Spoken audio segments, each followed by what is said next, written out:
Welcome to the Leave Nothing on the Table podcast, home of exclusive conversations with founders, industry experts, investors, and so much more. I'm your host, Mac Lackey. Let's welcome today's guest and get started.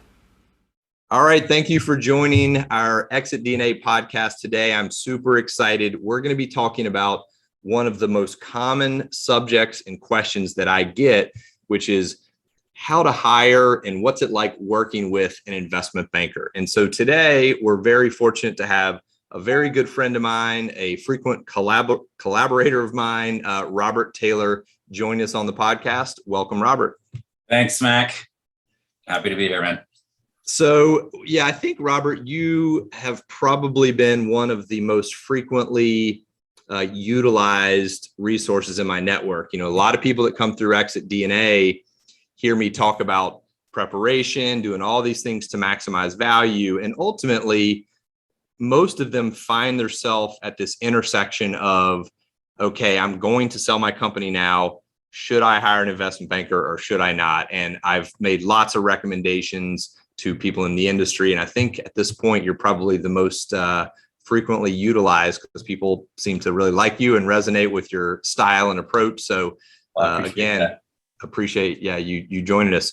So before we get into the kind of meat of this, it would be great to hear just a little bit about your background, because one of the things I appreciate is your journey into investment banking isn't quite the stereotypical 2 or 3 step that we all could probably articulate. So take a moment and just tell us a little bit about your background and how you got into investment banking. Yeah, no, absolutely. I definitely would say it's not been a traditional path, as you say. I've been here in Charlotte since 2001 and started off in marketing and public relations, actually, and really got into banking in the mid 2000s, started a role at JP Morgan Chase. And then 2008, 2009 hit. And I think we all were taking our beatings and bruises in our own ways. And that was really my trigger of my first pivot in my career. And so I decided to go back, get my MBA at Wake Forest University, try to recalibrate the way that I think about the world and business and, what I want to do for the next 40, 50 years. And I continued on in private equity and was with a hedge fund, was at Wells Fargo, but just working in that larger bank institutional environment was not my MO. So around 2013, I think around the time you and I first connected, Matt, was my start of kind of side hustling, understanding what's the entrepreneurial journey like. And, while I was a banker from 9 to 5, I was over here creating ideas and understanding how does someone like me, start a business in an ecosystem like Charlotte. And that's when I started meeting a lot of people and understanding, the nuances there. And, endured that journey for about 4 years, actually, side hustled for about 4 years. And really what I explored and understood was that all the issues, all the problems, not all, but most of them that a lot of entrepreneurs, founders, owners come into, whether it's they want to go hire somebody, they want to go increase their marketing spend, it all comes back to capital, access to capital. How do I grow this thing? Obviously, you can generate more revenue to grow, or you can go out and raise external capital. And so that was my kind of aha moment of investment banking and why I wanted to leave kind of the institutional trading and securities world and get into more private placements, M&A advisory. So that's when I started my advisory firm, Bray Ventures, in 2017. I've been doing that for the last five or so years. No, that's great. Well, for those who don't know, Charlotte, North Carolina, where I also am, is my home. I was born and raised here. Charlotte is one of the largest banking towns actually in the world. During my sort of early formative years, there were 2 very small regional banks that got into an interesting competition and figured out a way to break interstate banking laws, not break them, but change them, where you could acquire banks across state lines. So Charlotte really became this kind of hotbed of banking during my lifetime, and investment banking was a new concept to me. Early in life, I knew what wealth management was. I knew what sort of traditional banking, but all of a sudden you had these individuals coming down, particularly from New York, relocating to Charlotte as investment bankers. And so it was a really interesting concept for me. And I've, touched it as an entrepreneur many, many times, because one of the things you said is exactly right. Like, most entrepreneurs, I'd say 90+% are domain experts. They're pursuing something that they're passionate about. They're engineers, they're creative types, whatever they are. And they hit this point, it could be really early in the journey, where they need capital, and they don't know how to do it. It's a different process than they're used to. So raising money becomes an issue. And then as they progress, if they are growing, then all of a sudden these other questions kind of enter the mind. Should we sell the company? Do we recapitalize the business? And so it's really interesting that you have come to investment banking kind of through those different channels. You understand finance, you understood being a side hustle entrepreneur, which again, I would say one of the reasons that you clearly resonate with people is the traditional investment banking. And I have a lot of friends that are, very talented investment bankers, but they don't necessarily, they haven't come from the world of the hustle and grind entrepreneur. They've worked hard, they've been analysts, they've done all those things, but understanding how to start a business, how to grow a business, how to fire people, how to, raise money, those are really things that most investment bankers haven't been through. So yeah, your journey to get to this point, I think, has given you a lot of insight into the process.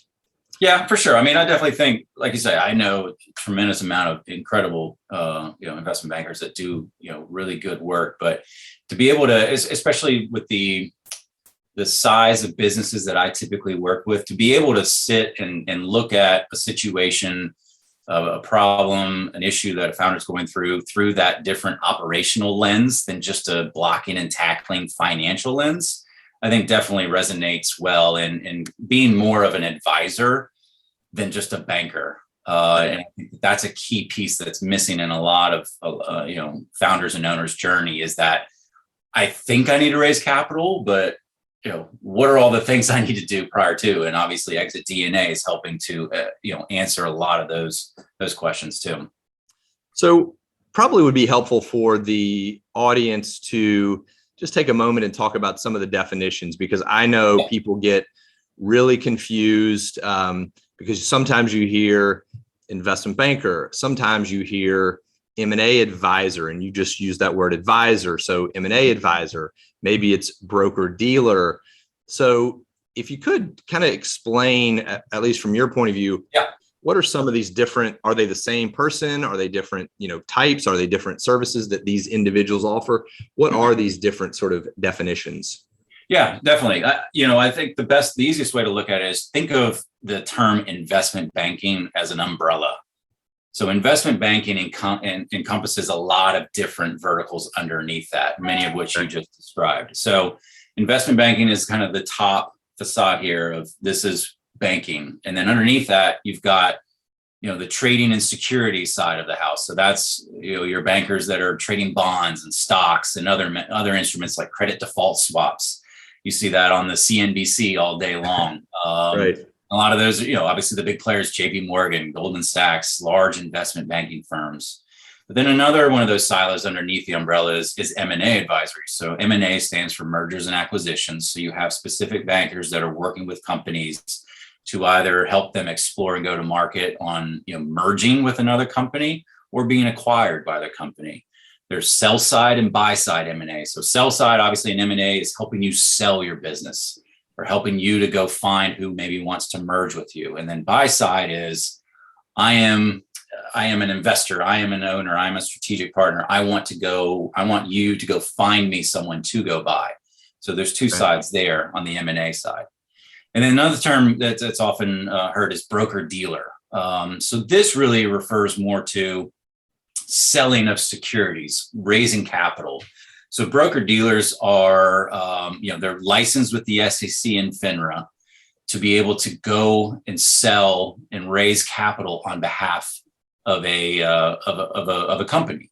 And so I myself, I'm a licensed FINRA. I have my Series 7. So I am a licensed broker, but I have that license with a broker dealer. I think one easy way to think about it is real estate. For those that are probably more familiar with real estate than they are investment banking, you've got realtors that are out there doing business, but they have to be licensed, and they have to have their license with a brokerage, a real estate brokerage. So it's very similar when you look at it that way. Okay. Yeah. And then really the last layer that's often overlooked, but definitely is very important, are business brokers. So oftentimes people will come to me and say, "Hey, are you a broker? I need a broker." And that term, I think it's overused, but business brokers really traditionally work with smaller businesses. So that's your $0 to a couple $1 million in revenue, like your 2 or 3 storefront laundromats, or your tax account, your CPA that wants to go sell. So smaller businesses typically will work with a broker. And the difference between a business broker and M&A advisors is typically a business broker will, list your company for sale on a lot of websites, but they don't have a lot of relationships with strategic buyers or private equity shops. Or an M&A advisor, they're working with larger companies, what we call lower middle market to middle market. So these are the companies that are a couple million in EBITDA, which is the net profitability, and there are relationships there where it's going to be a financial buyer or a strategic buyer. And we can get into those terms, later on. But I think those 4 tiers really encompass a lot of what falls underneath in the investment banking umbrella. No, that's actually really helpful. I mean, I think I have a sense, I spend a lot of time with individuals that sit in these different buckets, but I don't think I would have been very articulate explaining kind of the differences. But particularly around the broker dealer, I think, in my mind, I was thinking broker as kind of a broad term. Business broker, I really appreciate your definition there, because that is for a certain size business, or maybe even a certain type of business. Because one thing I've noted, and I don't know if this is consistent with you, but sometimes you find, a business that is only a few $1 million in revenue, but because they're a SaaS company or e-commerce, they're growing really, really quickly, or their value far exceeds their revenue because maybe they have intellectual property or this powerful software, and they may trade at multiples or value that is significantly ahead of maybe their size as it relates to revenue. Maybe they're not even profitable yet. Right. Versus, right, you find your laundromat example or a hair salon, all great businesses. Some could be doing close to 10 million in revenue, but they just don't have that same profile of incredibly scalable. You're just buying kind of a set of assets and things that are there, right? Is that fair? Yeah, absolutely. Yeah. I think size and industry makes sense. And again, you have to think about, and the most important thing for an owner is understanding who is your potential buyer. And so is a private equity shop going to buy a hair salon? Probably not, unless they're rolling up and doing a big play. There's a lot of different ways, but business brokers absolutely serve a very vital purpose to many businesses in the ecosystem that are trying to sell, just because they have the proper channels that are, bringing that type of buyer to those listings. So it's definitely a key difference there. Yeah, no, it makes a lot of sense to me. And I think for ExitDNA in particular, people always ask me, what are your criteria? And I don't really tend to have a size criteria for that exact reason. We have people in ExitDNA that are, high 8-figure revenue, almost at 9 figures. So they're, $100 million companies, all the way down to a few million in revenue, not yet profitable.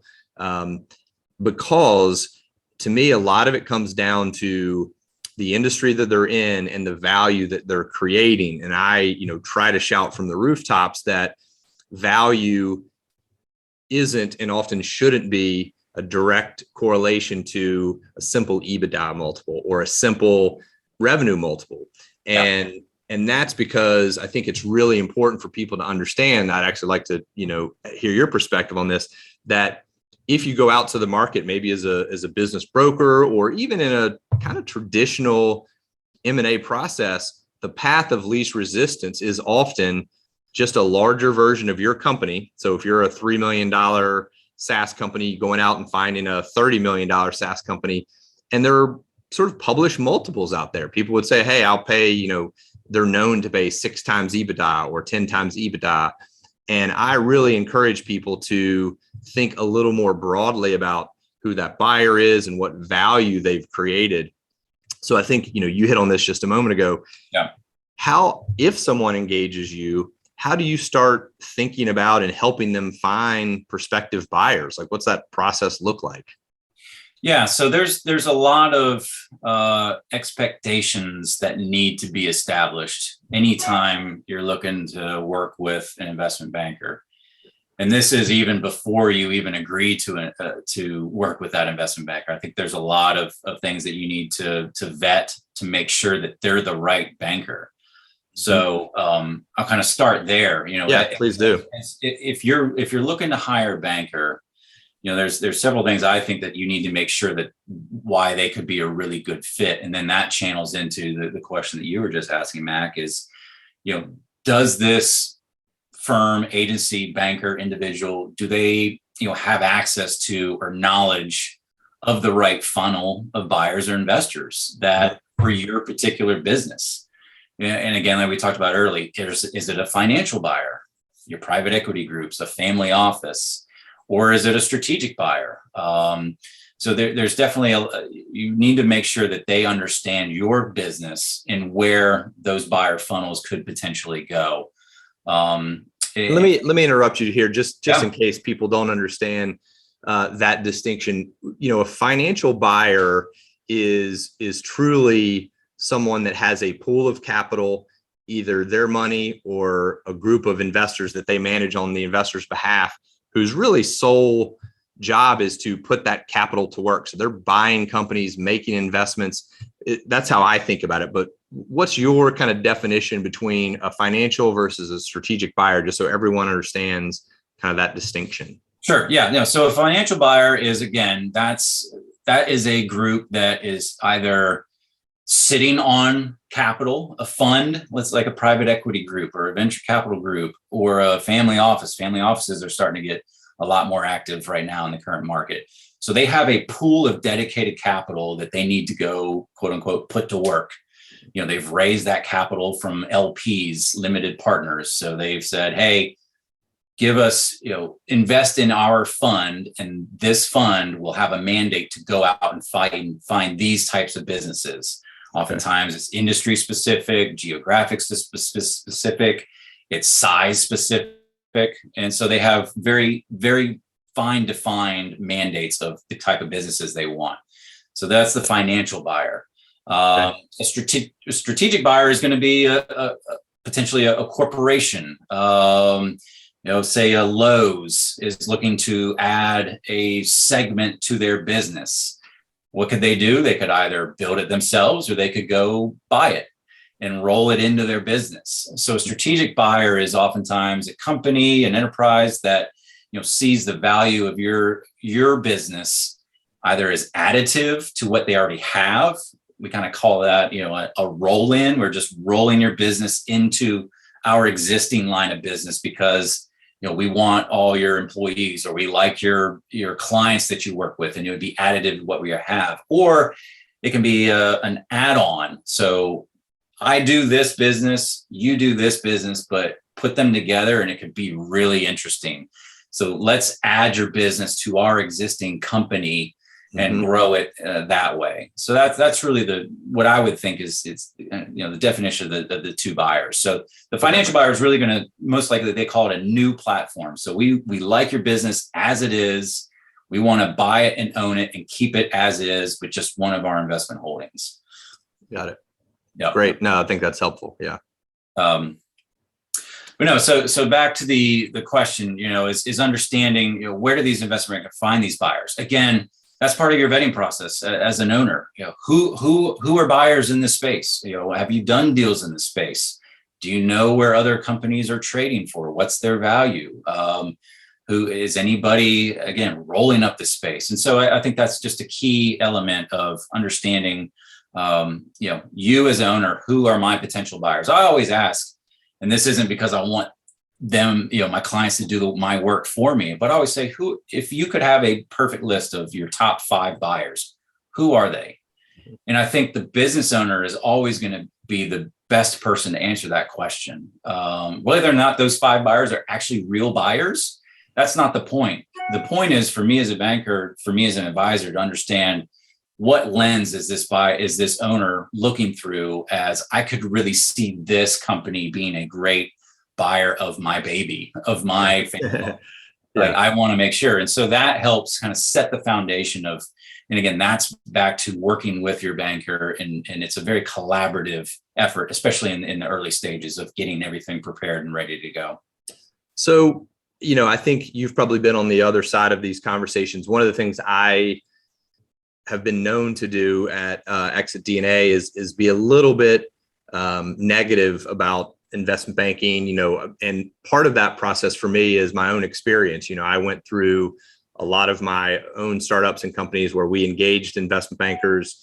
We ended up terminating the investment bankers before the process was finished because we felt that they were not either adding value, or in many cases, I was very concerned because I would sit on in a meeting as kind of a fly on the wall and let the bankers, present our company or answer questions. And I just was cringing at the way they were either presenting our company or answering questions. I kept thinking, gosh, I would have never answered it that way. And I think some of that's, personality. I mean, I'm a quirky entrepreneur, I guess, but I've grown to appreciate a lot more that really, for me, looking backwards, some of that was me, but it was also not selecting the right investment banker and not really understanding exactly what the roles and expectations between me as a founder entrepreneur and the banker as my advisor, or kind of someone I've hired or engaged to help me.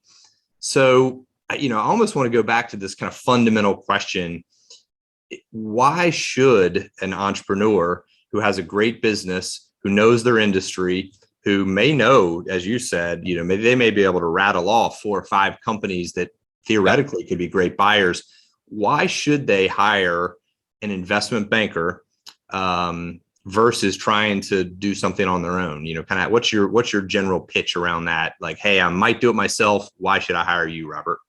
Sure. Oftentimes I get, companies, founders, owners reaching out to me and they say, hey, I've had a couple people call me interested in my business, which has me thinking, maybe I should go broader. Maybe I should, look at a larger landscape. So I think, the first part of that is, you as an owner, do you know who the buyers are? Sure, you may have a few names, but do you want to get in front of 50 buyers? If you do, and you want to create a competitive environment, do you have the networks, the time to be able to do that? Which really is a great segue into, I think, the most impactful decision is, do you as an owner have the capacity to potentially spend 9 to 12 months focused on finding a buyer? It's almost a second job. Yeah. So I think, you've got to, as an owner, if you're going through any process to raise capital or to look to sell your business, you have to keep running the business as is. You cannot let off the gas, because if you do, that will impact the value of your business in 6 to 9 months. I've seen it happen. Oh, yeah. It's unfortunate, but you have to keep accelerating, keep the business going. So what you're doing now, you have to keep doing that full time.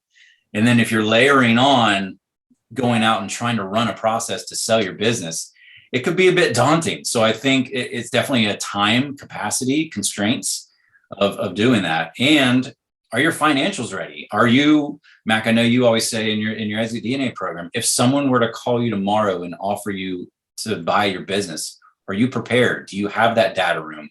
Do you have a financial model? Do you have all your contracts in a folder? Oftentimes, many owners, the answer is no.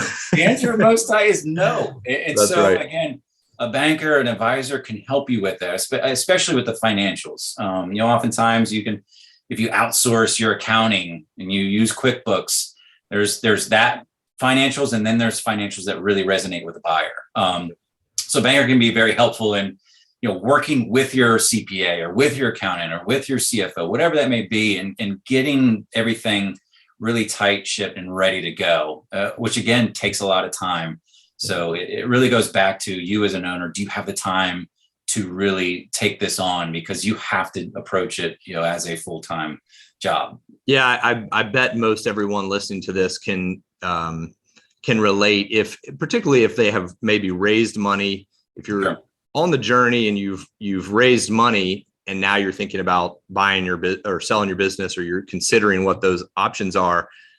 I know for myself, and I tell founders this all the time, raising money is a full-time job, and for sure. And even if you're well networked and your business is doing great. And the funny thing is, there's never a more important time that your business is performing well and that you're focused on the business than when you're raising money or selling, because that's when all the eyes that matter are focused on your business. And you just really don't have the opportunity to say, oh yeah, don't worry about our dropping revenue. That's just because I'm out raising money.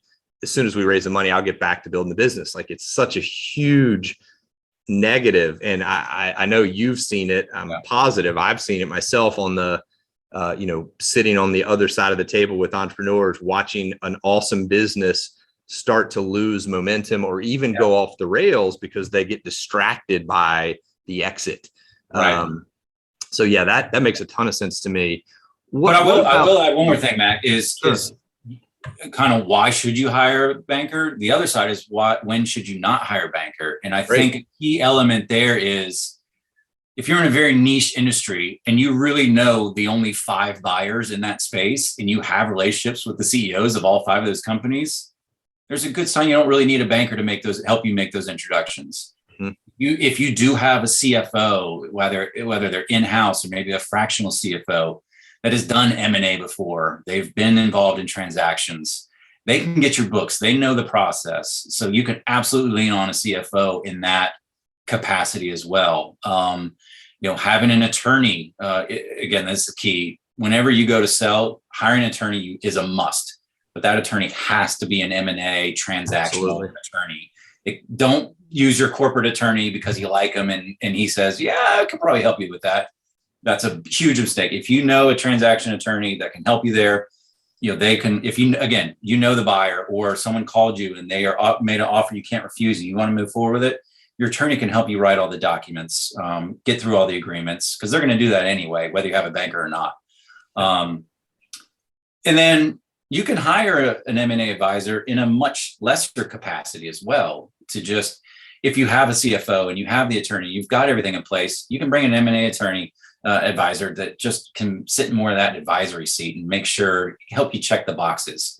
Just be that person next to you at that side of the table to help you. You're not engaging them to run the full process, but they can still be an advisor and coach on your side.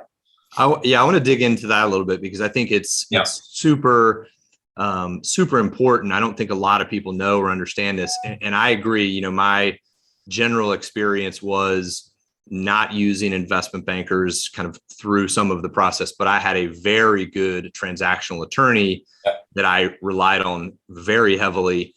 And I had business partners in most of my companies. It was not just, Mac as a founder, CEO and sole shareholder. I had a very talented business partner, or 2 or 3, and we would divvy up roles and responsibilities. Sure. Maybe Mac works on the exit and so keeps the wheels on the bus. And so my experience was similar to that.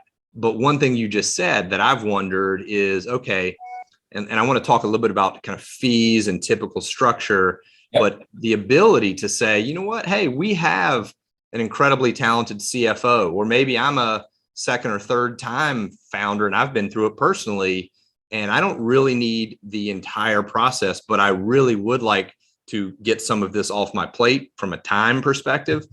And one thing I don't think you mentioned specifically, but I know there's a lot of value in someone negotiating on your behalf. I mean, in a lot of these cases, if you're a founder, you're going to end up going forward with one of these buyers. It's really hard to be advocating and arguing and negotiating down to every penny and being the bad guy when you're hoping to be on the other side of the table with your arm around the buyer, right? So that kind of good cop, bad cop thing that we hear about is relevant. So let's take a minute and talk about maybe down the middle. If I want to go out and hire an investment banker, what's that generally look like from a fees and kind of financial agreement? And then maybe you can talk about if someone doesn't want that full suite of services, what are their other options? Yeah, absolutely. I think, again, I referenced it earlier, but just think about real estate. So, real estate, when you sell your home or you hire an agent, they go and sell your house, you're going to pay 6% of the sale value of your home. So you sell your home for $100,000, that agent just made $6,000. So investment banking M&A advisory is very similar in that it's typically a retainer plus success fee structure. So the retainer, the reason for that, what that is typically, it can either be a lump sum upfront, an engagement fee per se, or it can be broken out over several months, say for the first 3 to 6 months, or sometimes I've seen them kind of until we close, but you can get into some trouble there if you do something in perpetuity. But there's a lot of work that has to be done on the front side of any of these engagements. That's getting the financials together, getting the data room together, creating the buyer list, creating the marketing collateral, a CIM, a confidential information memorandum. It's often in our industry called a CIM. I mean, that's your 20, 30, 40 page book that really gives a full detailed breakout of the business so that when you go to a buyer and say, hey, here's of interest, they sign the NDA, then you send them that book. So there's a lot of upfront work that has to be done. And that retainer basically covers the bankers, the advisors' time and cost to get everything ready to go. And that's usually going to take a couple months to be quote unquote market ready. All right. And so if you structure that as a flat fee per month or just pay me this dollar sum upfront, then that's really your only cost in until the deal closes. And that's when the success fee kicks in. And that's going to be percentage based. It's either going to be, if it's a capital raise or a recapitalization of the business, it's typically going to be percent of the total capital that was injected into the business. Or with a sale, it's typically a smaller percentage of the total value of the business that was assessed by the buyer. Okay. I think one thing as an owner, as you're listening to this call, one thing to be very cognizant of, and that you should absolutely negotiate, is that those retainer fees should be credited against the success fee, in my humble opinion. Right. What that means is I pay you, $10,000 for the first 3 months. So I'm $30,000 in. That should cover your time and cost and expense to get this done. And then when I close, let's say it generates a $150K success fee. Well, really all that I should owe you at the end is $120, because that $30K that I paid up front is getting credited towards the back end. I see. So it's not both. It's not a double dip. Yeah, exactly. It's not a double dip. I think that, but what you also need to realize is that retainer, that $30K you paid, if for whatever reason you don't transact, there's just not a buyer, it's not happening, that is a sunk cost to you, because again, that was actual work that was done by the bank. So it's a non-refundable, but fully credited is the way I like to present it. And I think that's a good way as an owner for you to look at that. Sometimes the success fees, I think on average, success fees range anywhere on the low side of 2 to 3%, up to 6, 7, 8%. And there are a lot of variables that go into what that percent is. The larger the company, the larger the presumed value of the business, the smaller the percentage. The smaller the company, the more, maybe more the banker and advisor needs to get into the weeds. It's maybe not as defined of a clear market. They may charge more of a success fee, obviously, because they spent more time and energy and effort into finding that buyer. Right. Business brokers, again, we talked about earlier, sometimes they charge in the double digits of success fees, but they don't often have the retainers. And so it's a different business model from your broker dealers and your M&A advisors. So no, that's very helpful. And I think, both from my businesses, but also being an advisor and investor and, I don't know, a lot of companies, I've seen these proposals come in from investment bankers, and even when you bring in, let's say 2 to 3 investment bankers that you're considering to run a process for you, the variations can be pretty significant. I have seen 3 investment bankers look at the same company and propose very dramatically different fees. So that makes a lot of sense to me. And I've also seen, I don't know how common this is, but it seems like a lot of the ones I've seen have minimums, or like even if you sell the company and you have a set percentage, there is going to be a minimum payment to the investment bankers in case the value isn't there. Is that something people should expect as well? Yes, I think if you see a minimum fee, it shouldn't be unexpected. Me personally, I don't always do a minimum fee. Sometimes it does make sense. Maybe again, there's a little risk in the business. Maybe it's downtrending, and the owner says, "Oh, but we're, like you said, Mac, earlier. Oh, but we're gonna get it quickly back up on the upswing. But if that trend continues, then the buyer's going to come in and probably value the company on a downtrend." And so it enables the banker to understand, and the firm to know, okay, we've kind of set our floor of, we go through this process. If the value does come in lower than expectations, at least we know we are getting properly compensated with that minimum fee. It's usually not too egregious, but it is something that should be, don't let it, surprise you. But, don't let it be something crazy like $1 million minimum fee. It all needs to be, reasonable. One other thing that I would, caution those that are listening to this is upfront fees. I talked about the retainer fees can either be a one lump sum upfront, or it can be broken out over several months. Again, me personally, I think having a monthly retainer fee, that gets both parties equally vested in the success of this. You're on the same channel. Whereas if you as the owner, you pay a $50,000 fee upfront, the bank's got, again, it's non-refundable. You've already paid them 50 grand. So right. Are they as interested, invested in wanting to get this deal successfully closed for you? Sure. But again, they already have 50 grand of your money without having done any work. And oftentimes they can bill that as a engagement fee, or sometimes I've seen a valuation report where I've seen owners pay exorbitant fees to get a valuation report, and those usually are they're not worth it, because again, the value of your business is the perceived value of the buyer, and that's really determined through the process.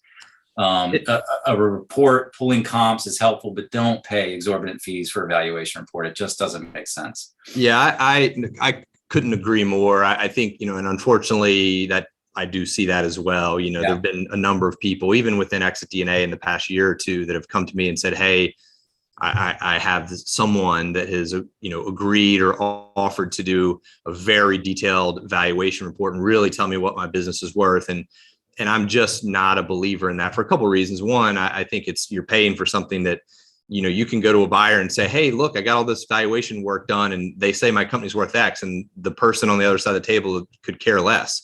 Right. They're going to do their own work. They're going to establish their own view of value, which may be significantly more, but likely significantly less, because these valuation reports tend to tell people what they kind of want to hear and put some numbers behind it, and makes people feel good. But it's a lot of, I agree. It's kind of wasted money.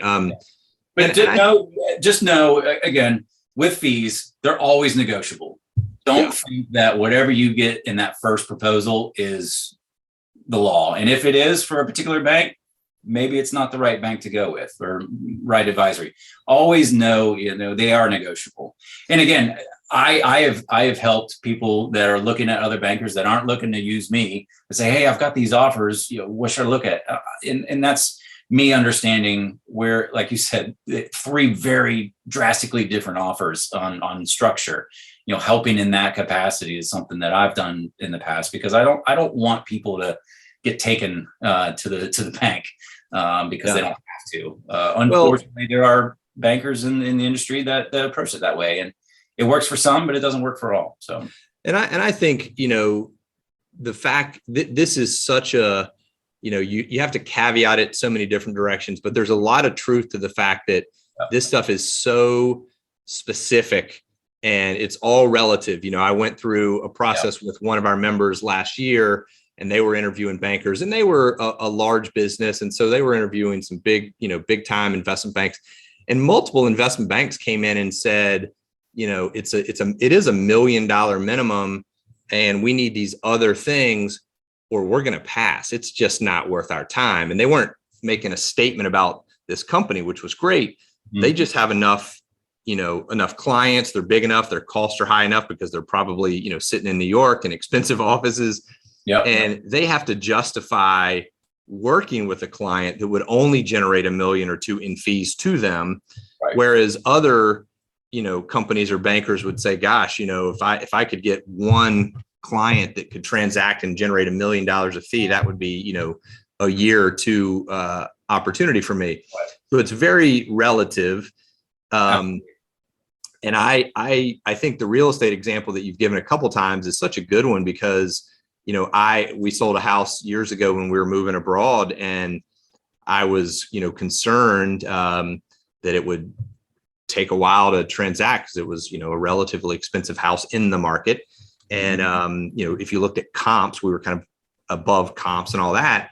So we picked a realtor that I effectively, said to myself and my wife, like, this realtor knows the 10 people that will probably buy our house. I mean, they're going to put a sign in the yard because that's what you do.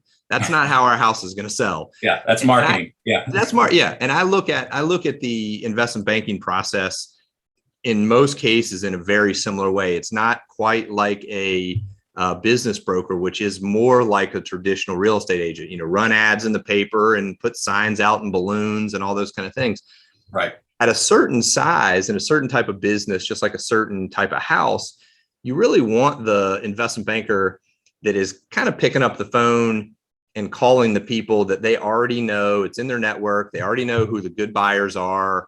That's a very different equation, and quite honestly makes it easier to justify the fee, despite the fact that it might be a shorter process.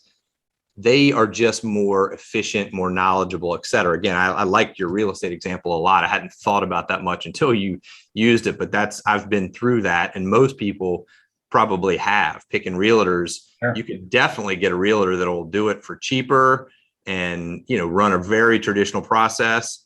And maybe they get to the outcome, or you can pick that, super premium, hard to get real estate agent that's only taken a certain number of listings. Right. But that house in particular I'm talking about was ironic because it sold above asking in 4 days. And then I was like, wait a minute, I should have just put a sign in the yard. No, I'm just kidding. Yeah, 100%. Yeah. Yeah. But that's okay. That's super helpful.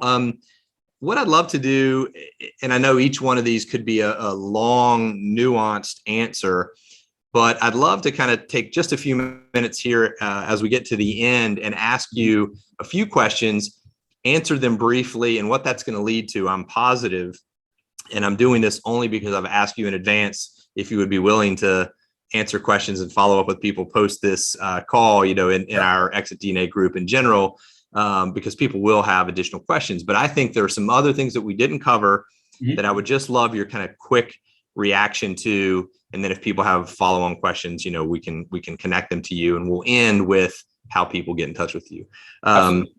Okay, so a couple things. Generally speaking, how long does a traditional process take when someone says, I want to hire you to sell my company, not you, Robert, specifically, but they hire a banker? Yep. How long does it take to sell a company? Yeah, I always tell people, typically the average is about 6 to 9 months. Through COVID and all the craziness, it's definitely more 9 to 12. But 6 to 9 is usually a good guidance. And the reason for that is, like I mentioned earlier, first month or two is getting everything ready. Mm-hmm. And months 3 and 4 is going out to market, talking to the buyers, starting to have those conversations, sharing materials, management calls, getting in the first offer, negotiating those offers. And then even once you sign, like, I'm ready to sell my company to Acme Company, you are the buyer. At that point, you still have another 60 to 90 days. Right. Of very detailed due diligence, creating all the legal documents. That's when you bring in your attorney. So you put that all together, you're at 6 to 7 months, given Very everything quickly. just works perfectly. Yeah. Now, again, a business could sell in 2 months. A business could sell in 18 months, but 6 to 9 is a good goalpost expectation, but also just expect it to last longer. Yeah. I've, as you know, I've had 6 exits, and I think probably 6 months is about the average. I had one that transacted really quickly, but several of them got close to the year point. So that's consistent with mine as well. Again, in a kind of a short answer form, what is the best way that you would recommend for a entrepreneur to go about finding an investment banker that might be a good fit for them? Like, how does that process even work? How do I find an investment banker?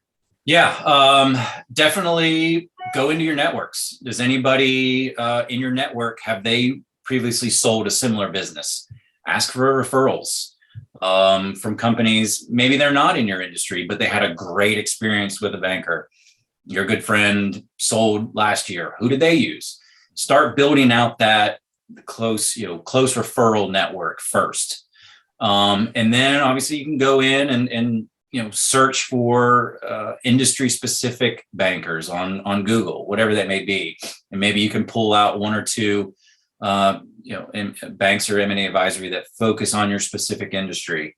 And definitely you need to interview several of these groups.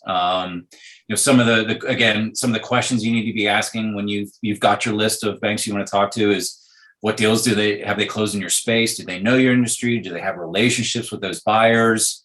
Big one is oftentimes you'll be talking to the managing director at the investment bank, and they're the one that sells you on we can do all this. And as soon as you hire them, they then pass you off to a bench of junior analysts, and you're working with junior people for the next 6 to 9 months. You're not working with the MD.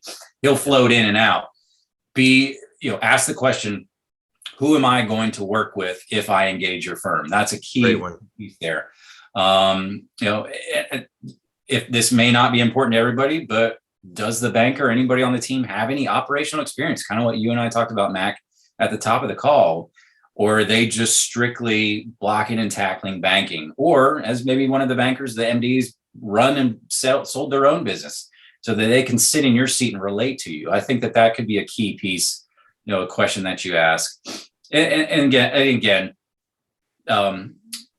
if you're narrowing down and you're close to, I want to hire, I'm between these last 2 bankers, ask them for referrals of clients that they've worked with, but ask for a large list. Send me the last 10 deals that you did. Because if you say, hey, will you send me 2 referrals? What are they going to do? They're going to send you the 2 best clients that had the cleanest, easiest process. Yes, great advice. That's like any industry, but just say, hey, would you mind sending me the contacts of the last 5 to 10 deals that you did? And then you just handpick who you call. Love that. So that you can get the most, specific feedback that doesn't go through that filter, unnecessary filter. No, well, that's actually, I think that's perfect, because my last question you literally just answered, which is, what are some of the top questions that people should ask when interviewing potential investment banking partners? So I think that's perfect. I know people will have additional questions. You have been very gracious to join us today with your time.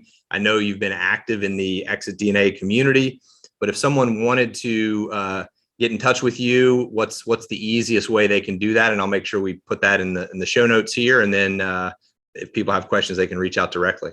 Yeah, absolutely. I think email is definitely the best. And I have a ExitDNA email just with the collaboration that I work with Mac. So it's simply robert@exitdna.com.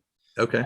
Again, my firm is that I run is Bray Ventures. That's you can reach Robert at Bray Ventures, BRAY Ventures with an S.com. But ExitDNA is just as easy in email. Either one of those will definitely reach me. Okay. Well, perfect. Well, Robert, thank you again for taking time today. I know I've learned some things as always chatting with you, and I know our members have learned a lot about this super important question of how I should think about hiring an investment banker and what does that process look like. So thank you for your time, and I will look forward to chatting with you again very soon. Always, Mac. It's a pleasure. Appreciate Thank you it. so much. You bet. You've been listening to ExitDNA's Leave Nothing on the Table podcast. Thanks for tuning in. For more information about ExitDNA and details on how you can join our growing community, visit exitdna.com.